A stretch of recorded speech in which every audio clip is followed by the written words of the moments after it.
Attorney General, you've told us that it's a dangerous conspiracy theory to allege that the Department of Justice is communicating with these state and local prosecutions against Trump.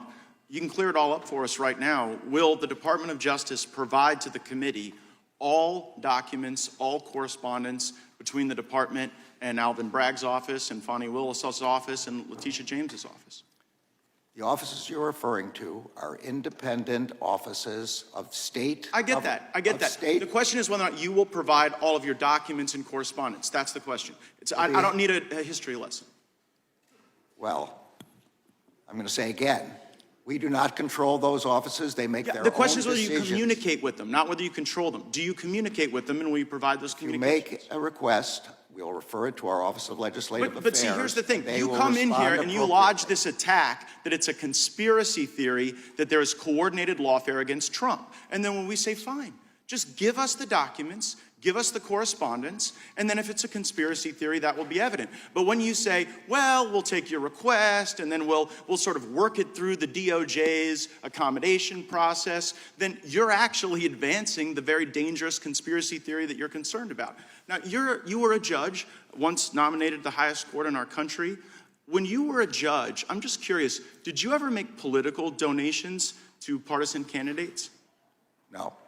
No, and you didn't because that would create the potential appearance of impropriety. I didn't because there's a federal rule barring federal judges from making contributions. Right, but under that same theory of attacks on the judicial process, like, shouldn't someone be owed like a jury of their peers and a judge that's non-biased rather than getting a judge from your political opponent's donor file?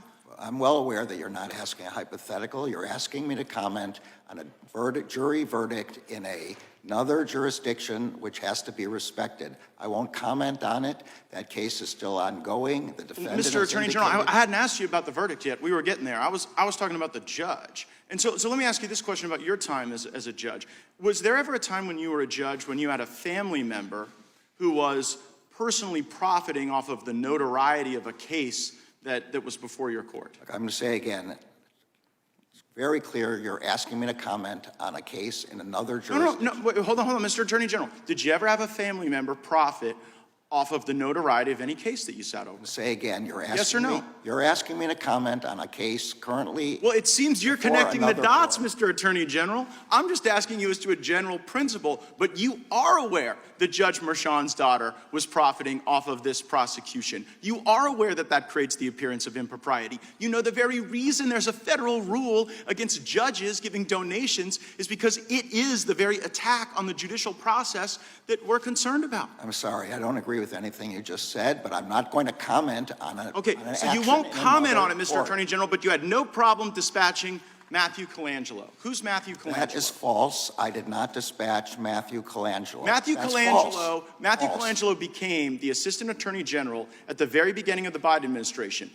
Without having been Senate confirmed, goes and gets this senior role at the DOJ, and then after, I believe it's Gupta replaces Colangelo, Colangelo makes this remarkable downstream career journey from the U.S. Department of Justice in Washington, D.C., and then pops up in Alvin Bragg's office to go get Trump. And you're saying that's just a career choice that was made that has nothing to do with the lawfare coordinated by the DOJ. I'm saying it's false. I did not dispatch Mr. Colangelo anywhere.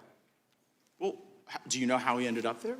I assume he applied for a job there and got the job. But see, you know what? I can tell you I had nothing to do with it. Well, you might not have had anything to do with it, but we've got this contemporaneous evidence in Mr. Pomerantz's book. So Pomerantz writes this book, which I'm sure you're aware of, where he says, we put together the legal eagles to get Trump. We got all these folks together and we assembled them for that purpose. And so when we on the Judiciary Committee think about attacks on the judicial process, our concern is that the facts and the law aren't being followed.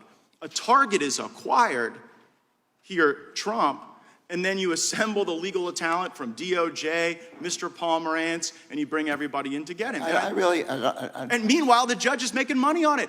The judge is making money on it, or the judge's family is making money on it for stuff that you yourself wouldn't do.